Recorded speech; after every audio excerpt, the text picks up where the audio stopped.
ప్రపంచంలో ఎన్నో ఆలయాలున్నాయి. కానీ ఒక ఆలయం ఉంది. అది కేవలం దైవ సన్నిధి మాత్రమే కాదు. అదొక మిస్టరీ. 150 ఎకరాల విస్తీర్ణం, 21 గోపురాలు, 7 భారీ ప్రాకారాలు. ఇది ఒక గుడి కాదు. దేవుడు నివసించే ఒక కోట. అదే శ్రీరంగం. కానీ మీకు తెలుసా? ఈ ఆలయ గోడల వెనక వేల మంది భక్తుల ఆర్తనాదాలు ఉన్నాయి. ఒక దేవదాసి చేసిన భయంకరమైన త్యాగం ఉంది.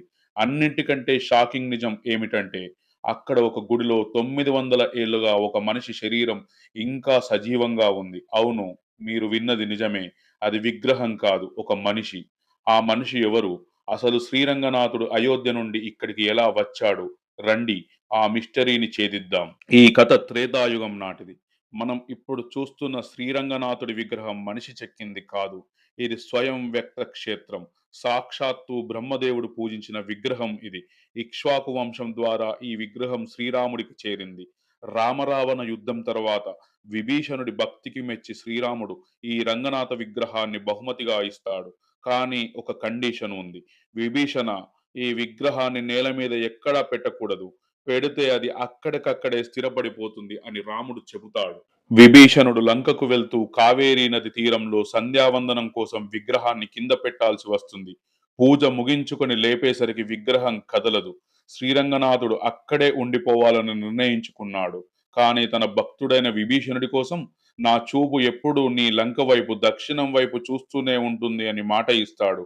అందుకే ప్రపంచంలో దక్షిణం వైపు ముఖం ఉన్న ఏకైక విష్ణు ఆలయం శ్రీరంగం మాత్రమే. ఇక్కడ అసలైన ఆశ్చర్యం ఏమిటంటే ఈ ఆలయ నిర్మాణం. శ్రీరంగం గుడిని 7 ప్రాకారాలతో కట్టారు. ఎందుకు 7? ఇది కేవలం రక్షణ కోసం కాదు. మానవ శరీరంలో ఉండే 7 చక్రాలకు మూలాధారం నుండి సహస్రం వరకు ప్రతీకగా ఈ 7 గోడలను నిర్మించారు. మనం ఒక్కో ప్రాకారం దాటుతూ లోపలికి వెళ్తుంటే మనలోని ఒక్కో చక్రం యాక్టివ్ అవుతూ గర్భగుడిని చేరేసరికి మన ఆత్మ పరమాత్మునితో కలుస్తుందని ఒక నమ్మకం. ఇక ఆలయం గోపురం, రాజగోపురం, ఆసియాలోనే ఎత్తైన గోపురం ఇది. 236 అడుగుల ఎత్తు. పైకి ఎక్కి చూస్తే శ్రీలంక తీరం కనిపిస్తుంది. 13 అంతస్తుల ఈ అద్భుతం గ్రావిటీని కూడా సవాల్ చేసే ఇంజినీరింగ్ మిస్టరీ. కానీ ఈ ఆలయం ఎప్పుడూ ప్రశాంతంగా లేదు. 13వ శతాబ్దం ఢిల్లీ సుల్తాన్ మాలిక్ కాఫర్ దండయాత్ర శ్రీలంగం మీద దాడి జరిగింది. 13,000 మంది శ్రీ వైష్ణవులను ఆక్రమణదారులు తలలు నరికి చంపారు. కావేరీ నది నీళ్లు రక్తాన్ని తాకి ఎర్రగా మారాయి. కానీ వాళ్ళ అసలు టార్గెట్ గర్భగుడిలోని మూల విరాట్టు. ఆ విగ్రహాన్ని దొంగిలించి ధ్వంసం చేయడమే వారి లక్ష్యం. అప్పుడు ఆలయ పూజారులు ఒక సాహసం చేశారు. అసలు విగ్రహం ముందు ఒక గోడ కట్టేశారు. దాని ముందు వేరే విగ్రహాన్ని పెట్టారు. అసలు దేవుడిని కాపాడటానికి 48 ఏళ్ల పాటు శ్రీరంగనాథుడు చీకటిలో గోడ వెనక ఉండిపోయాడు. ప్రజలకు దేవుడు ఉన్నాడో లేడో కూడా తెలియని పరిస్థితి.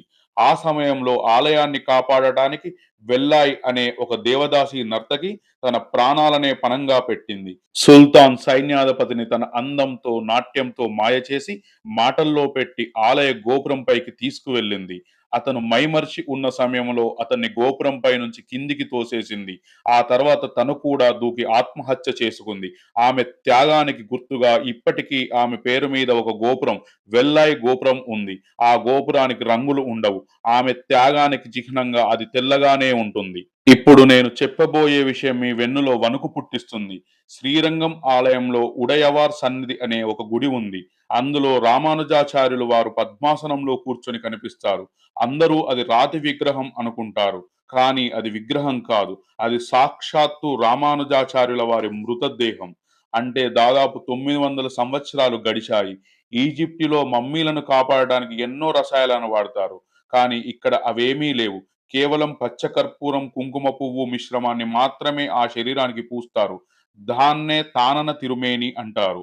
మీరు నిశితంగా గమనిస్తే ఇప్పటికీ వారి గోర్లు, చర్మం, ముడతలు స్పష్టంగా కనిపిస్తాయి.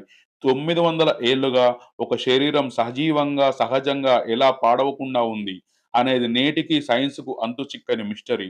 నీటితో అభిషేకం జరగని సుధా విగ్రహం ఉన్న గర్భగుడి, సంవత్సరానికి ఒక్కసారి మాత్రమే తెరుచుకునే వైకుంఠ ద్వారం, రక్తం చిందిన చరిత్ర, రోమాలు నిక్కబొడుచుకునే రహస్యాలు.